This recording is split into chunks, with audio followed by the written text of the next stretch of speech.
ನಮಸ್ತೆ, welcome back to my channel. ಯಾರೆಲ್ಲ video ನೋಡ್ತಿದ್ರೆ ಪ್ಲೀಸ್ ಸಬ್ಸ್ಕ್ರೈಬ್ ಮಾಡಿಕೊಂಡು ಸಪೋರ್ಟ್ ಮಾಡಿ.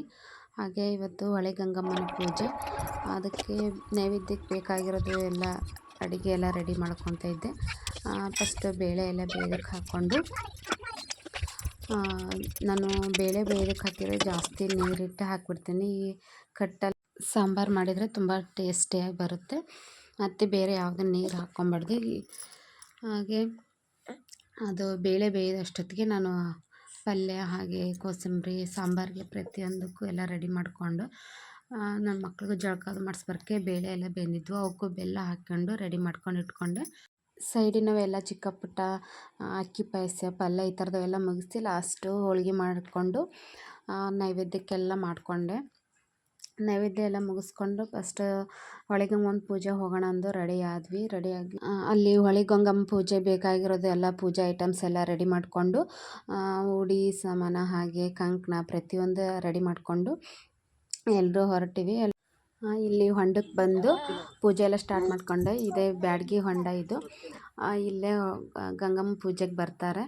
ಮನೆಯಿಂದ ಎಲ್ಲ ಏನು ಒಯ್ದಿರ್ತಾವಲ್ವ ಅದನ್ನೆಲ್ಲ ಅಲ್ಲಿಟ್ಟು ಪೂಜೆ ಮಾಡಿ, ಹಾಗೆ ಒಂದು ಚೆರಿಗೆ ಒಯ್ದಿರ್ತಾವಲ್ವ ಅದನ್ನು ತುಂಬಿ ಕೇಲೆಲ್ಲ ಮಾಡಿಟ್ಟು ಹೊಳೆ ಗಂಗವನ್ನೆಲ್ಲ ಅದಕ್ಕೂ ಎಲ್ಲ ಅಂಗ್ನೂಲು ಗೆಜ್ಜೆ ಸರ ಕಂಕಣ ಪ್ರತಿಯೊಂದು ಹಾಕಿ ಅರಿಶಿನ ಕುಂಕುಮ ಎಲ್ಲ ರೆಡಿ ಮಾಡಿಟ್ಟು 5 ಉಡಿ ಎಲ್ಲ ರೆಡಿ ಮಾಡಿ ಅದ್ರ ಹತ್ತಿರ ಎಲ್ಲ ಇಟ್ಟು, ಎಡೆ ಎಲ್ಲ ಒಯ್ದಿರ್ತಾವಲ್ವ ಅದನ್ನು ಇಟ್ಟು ನೈವೇದ್ಯ ಎಲ್ಲ ಮಾಡಿ ಕಾಯೆಲ್ಲ ಒಡೆದು ರೆಡಿ ಮಾಡಿಕೊಂಡು ಎಲ್ಲ ಈ ರೀತಿ ರೆಡಿ ಮಾಡಿ ಇಟ್ಕೊತೀವಿ. ಇಲ್ಲೇನೆಲ್ಲ ಉಡಿ ಮಾಡಿ ಇಟ್ಕೊಂಡಿದ್ದೆ ಅಲ್ವಾ, ಆ ಉಡಿನ 5 ಜನ ಮುತ್ತೈದರಿಗೆ ಅರಿಶಿನ ಕುಂಕುಮ ಎಲ್ಲ ಹಚ್ಚಿ ನೂಲೆಲ್ಲ ಹಾಕಿ ಕಂಕಣ ಕಟ್ಟಿ ಅವ್ರಿಗೂ ಉಡಿ ಎಲ್ಲ ತುಂಬ್ತೇವೆ. ನೈವೇದ್ಯ ಏನೆಲ್ಲ ಮಾಡ್ಕೊಂಡು ಹೋಗಿರ್ತಾವಲ್ವ ಅದನ್ನ ಅಲ್ಲೇ ಹೊಂಡಕ್ಕೆಲ್ಲ ಬಿಡ್ತಾರೆ. ಹಾಗೆ ಅಲ್ಲಿ ಕೇಲೆಲ್ಲ ಮಾಡಿ ಇಟ್ಕೊಂಡಿರ್ತಾವಲ್ವ ಅದನ್ನು ಮನೆಗೆ ತೊಗೊಂಬರ್ಬೇಕು. ಹಾಗೆ ಎಲ್ಲ ಪೂಜೆ ಎಲ್ಲ ಮುಗಿಸ್ಕೊಂಡು ಬಂದ್ವಿ. ಈ ಹೊಂಡದ ಹತ್ರನೇ ದುರ್ಗಮ್ಮ ದೇವಸ್ಥಾನ ಇದೆ. ಈ ದುರ್ಗಮ್ಮ ತಾಯಿಗೆ ಮಕ್ಕಳ ತಾಯಿ ಅಂತಲೂ ಅಂತಾರೆ. ಮಕ್ಳಿಗೆ ಏನಾರು ಹುಷಾರಿಲ್ಲ ಅಂದರೆ ಹಾಗೆ ಮಕ್ಕಳು ಆಗ್ಲಿದ್ದವ್ರು ಇರ್ತಾರಲ್ವ ಅವರೆಲ್ಲ ಹರಕೆ ಕಟ್ಕೊತಾರೆ. ನಮ್ಮದು ಕೂಡ ಅದೇ ಥರ ಹರಕೆ ಇದೆ. ನಾವು ಈ ಮುಂದಿನ ಶುಕ್ರವಾರ ಆದರೂ ಮಾಡಬೇಕು ಅಂತ ಮಾಡಿದ್ದೀವಿ.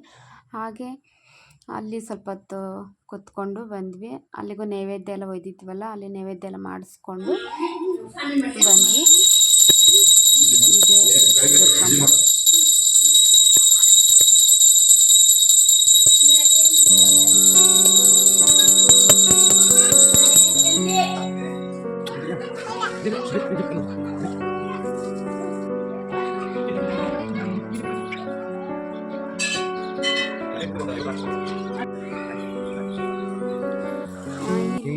ಇದು ಗಂಗಮಾಳಮ್ಮ.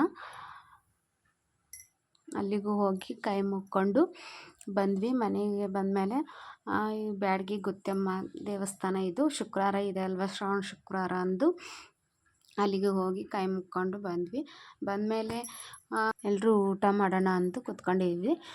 ಎಲ್ಲ ಒಂದತ್ರ ತಂದು ಇಟ್ಕೊಂಡು ಊಟ ಮಾಡ್ತೇವೆ ನಾವಂತರೂ. ಎಲ್ಲರೂ ಒಂದೇ ಸಲ ಕೂತ್ಕೊಂಡು ಊಟ ಮಾಡೋದೇ ಚೆಂದ ಅಲ್ವಾ. ಹಾಗಾಗಿ ಪ್ರತಿಯೊಂದು ತಂದು ಇಟ್ಕೊಂಡ್ಬಿಟ್ರೆ ಅವ್ರವ್ರನ್ನ ಇಟ್ಕೊಂಡು ಊಟ ಮಾಡಿಬಿಡ್ತಾರೆ. ಎಲ್ರಿಗೂ ಊಟ ಹಾಕ್ಕೊಡ್ತಾ ಇದ್ದೆ. ಶಾನು ಕೂಡ ಬಂದಿದ್ದ, ಅವನು ಊಟಕ್ಕೆ ಕರೆದಿದ್ವಿ. ಎಲ್ಲರೂ ಕೂತ್ಕೊಂಡು ಊಟ ಮಾಡ್ತಾಯಿದ್ವಿ. ನಾನು ಅವ್ರಿಗೂ ಊಟಕ್ಕೆಲ್ಲ ಇಟ್ಕೊತ ನಾನು ಊಟ ಮಾಡಿದೆ. ಇದು ಅಕ್ಕಿ ಪಾಯಸ, ಹೋಳಿಗೆಗೆ ಹಾಲು ತುಪ್ಪ ಎಲ್ಲ ಹಾಕ್ಕೊಂಡು ಊಟ ಮಾಡಿದರೆ ಎಷ್ಟು ಟೇಸ್ಟಿಯಾಗಿರುತ್ತಲ್ವ. ಊಟ ಮಾಡ್ತಾಯಿದ್ವಿ. ಅಷ್ಟರಲ್ಲಿ ಗಿರ್ಜಾ ಸಚಿನ ಕೂಡ ಬಂದರು.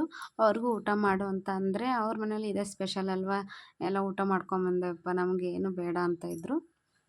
ಸ್ವಲ್ಪನಾದರೂ ಮಾಡಿರಿ ಅಂದರೆ ಬೇಡ ಅಂತ ಇದ್ದರು. ಹಾಗೆ ಸ್ವಲ್ಪ ಹೊರಗೆ ಎಲೆ ಅಡಿಕೆ ಹಾಕ್ಕೊಂಡು ಕೂತ್ಕೊಂಡಿದ್ವಿ ಮಾತಾಡ್ಕೊತ. ನನ್ನ ಮಗನ ಹತ್ರ ತಮಾಷೆ ಎಲ್ಲ ಮಾಡ್ಕೊತ ಸ್ವಲ್ಪ ಹೊತ್ತೆಲ್ಲ ಕೂತ್ಕೊಂಡಿದ್ರು. ವಿಡಿಯೋ ಇಲ್ಲಿಗೆ ಎಂಡ್ ಮಾಡ್ತೀನಿ. ಓಕೆ, ಬಾಯ್, ಟೇಕ್ ಕೇರ್.